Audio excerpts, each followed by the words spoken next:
Well, hi everyone. I hope you're doing super well. Over the last 12 months, my urban jungle has undergone so many different redesigns, it's really hard to keep track of them all.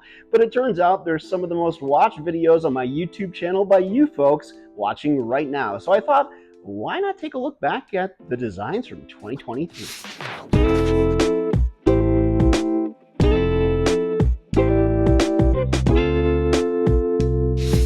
All right, first things first, we have to head back to the new year, January 2023, for our first redesign of the year. You'll notice that all this area right now is already cleared, stuff is moved to the side, and I spent about, an hour and a half just moving around those plants, and it also helped that it was watering day, so it kind of allowed me to kill two birds with one stone. But yeah, this is what it looked like as I was moving things around, clearing stuff out, and I also got to clean my windows, so that is better for the plants when it comes to photosynthesis. So we're going to get started, and I'm trying to think about the best way of going about this because there are some things that I want in the same areas, and we're going to go about it that way. So this will start clearly with one of my grow lights, which I keep here in this corner. This is the one, and I have 4 of these specific bulbs that are inside this light. If I ever invited you guys over to talk plants or do anything with plants, never take me up on that offer, because I'll tell you what, I can be really annoying when it comes to plants because I am literally just trying to figure out the best situation for them, and I can go on and on and on, and sometimes I just don't really shut up. So there's that. Well, we figured out one of my many problems with plants, and probably also in life in general. So this is what it's looking like right now, guys, and it will evolve as they always do. With January and winter out of the way, the next big redesign video came from May of 2023, the spring urban jungle redesign.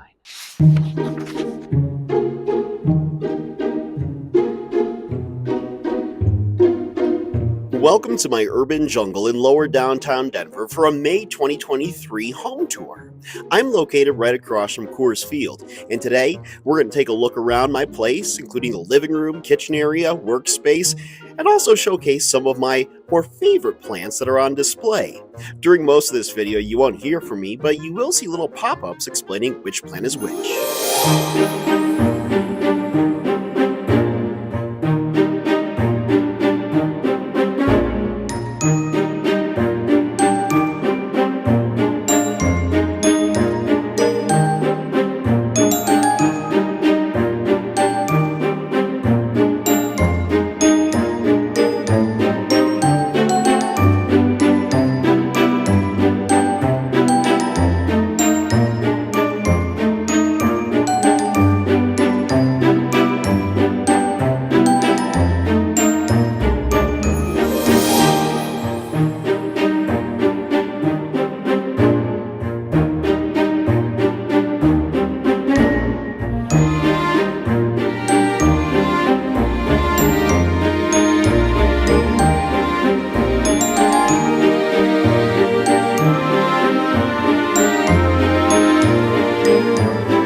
springtime flew by quickly, and next up was our summer redesign here in my urban jungle. This one takes us back to August. So if you are a regular viewer to my YouTube channel, you probably thought to yourself, well, the redesign started in mid-July. There was a part 1, a part 2, a part 3, a part 4, even a part 5, and then all of a sudden it just stopped. And that, my friends, is because of plant burnout, which is a real thing. I burned myself out reorganizing and trying to care for all of these plants at the same time. But I'm done with it. I've been done actually for probably about a week and a half, 2 weeks now. But I just didn't feel like putting together this video until now. And I'm so glad that we're putting it together now because you guys get to see all the plants and how I kind of design things and why I put them in this position the way they are currently situated. So let's take a look around here, because this is where I have some of my favorite plants, like my Anthurium magnificum, which has these big velvety, veiny, silvery vein leaves that just kind of explode and balloon over time. This is a cutting of my philodendron Dean McDowell. Outside of that, I have my philodendron Florida Ghost right over there. It's called a Florida Ghost because each new leaf, if it's given proper conditions like bright indirect light, like super bright indirect light, its new leaves come out white. And you can see that it also has these gorgeous red petioles that are attached to the stem, in between the stem and the leaf, and it's got a new leaf coming out. So I'm really excited for that. Oh my gosh, it's golden hour right now. Look at this. This is my favorite time of day when the plants just get to bask in the glory and the beauty of the sunshine as it's setting. It's so pretty. I'm wondering though if you guys ever wanted to know about the crates and why the crates. But why not the crates, you might add, Kevin? The reason for the crates is because, one, they're incredibly cheap to get. I mean, you can go to like a Lowe's or Home Depot and pick them up, the big ones, for like $10, $12 a piece. Or you can go to a place like Ross, Home Goods, and find them for like $3, $4. I've lucked out and found quite a few. But one of the reasons is, one, because they look like, have that urban jungle type vibe with wood to them. But also the inexpensive factor plays a role. But I really like the fact that they're kind of like, if you think about it, like Legos for a plant collector, because you can stack them around as many times as you want in different creative poses and designs and styles that will really help accentuate your home. And that's what I love, because I'm constantly changing up the look and feel of my living room, my apartment, and I feel like they just do wonders. And what's also nice is because they have the slits in them, is that light pours through, but also blocks out harsh sun. I have western facing windows, so during the summer months like now, it's difficult, but what's nice is that it does block it out, so you get dappled, bright, indirect light on a lot of these plants, which is what these plants want. So that's a big reason for it, and I have plenty of them, and I really do like designing them quite a bit. But yeah, I wanted to focus back over near the TV. Because even though I'm not like the biggest TV or movie watcher, one thing remains consistent about this area is my green wall. I've had this green wall since I moved in here 3 years ago, but it's always changed up. I like to switch it up with different plants inside of these little crates over here and on top. Right now, I still have like my neon philodendron, heteracea, my green philodendron heteroraceum, and my philodendron Brazil heteroraceum with that beautiful variegation. And then I have some of my philodendron giganteum cuttings that I've potted up and put inside there. While I really like the summer redesign a lot, I was really looking forward to fall when we did this redesign in October of 2023. Well, welcome to my home after hours. We're talking what it looks like in the late evening, especially now that I did my fall redesign. But before we get to the tour, and so you can see all the plants, I wanted to show you what it took to get to this point.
Overall, I think it took me about a week and a half, 2 weeks to get this new design down. So if you're unfamiliar with my videos, I tend to do a new design every single season. But I also wanted to show you guys what I did with my kitchen, because this is where I decided to turn pretty much everything above the cupboard into a propagation station. Take a look. Because this is where I'm water propagating some of my larger plant cuttings, like my philodendron Dean McDowell up there. That is one of the newest cuttings that I took from that plant, the mother plant that I have in my bedroom. These two leaves grew within the last, I'd say, month and a half, and they are going to be one stunning plant once they root and once I pot them up. But also, if you take a look, you'll notice that there's a philodendron giganteum cutting, as well as some philodendron bilietiae cuttings, some snake plant cuttings, as well as your standard Monstera deliciosa, and some philodendron burley marks as well. And there's also some, just some regular fiddle leaf fig leaves that I cut off my big plant and decided to put them in water just to see what they'll do. If they don't do anything, I just really enjoy the fact that those leaves are up there and they look so beautiful, even if they don't grow into a plant. Regardless of what happens to them, it's just absolutely beautiful to look up there and see all of these plants water propagating up there in their foliage. It is just so stunning when I'm just sitting in my living room and seeing that view of those big leaves up there. With fall out of the way, in came winter once again, and this time I decided to do something a little bit differently. Instead of putting up my Christmas tree like I normally would, I decided to decorate my urban jungle to reflect the holidays, and that is the current look that it has right now. I mixed and mashed up a bunch of different plants that had silver, white, red, pink, you name it, anything that reflected the season. I really love the way this turned out, and I really got to play around with a lot of different colors, which is something that I hadn't been doing in the past. I had been focusing mostly on greens and different shades of that variety of color, but man, oh man, am I really happy with the way it turned out for this season. Hey, I just want to thank you guys for sticking around and checking out my YouTube channel and my videos like this one. If you haven't already, please give this video a thumbs up, subscribe to my channel, hit that notification bell so you can see more fun and interesting planty content just like this. And if you're interested in learning more about my urban jungle designs, just head to my website at plantswithkevin.com, because it's there where not only do I share in-depth plant care advice on different species and just different varieties of plants in general, but I also dive deep into my designs and why I come up with what I come up with. Lots of cool stuff and hacks there for you to check out. So again, that's plantswithkevin.com. Thanks for tuning in this year, and I look forward to seeing what kind of designs we're going to come up with in 2024. I'll see you guys in the next video.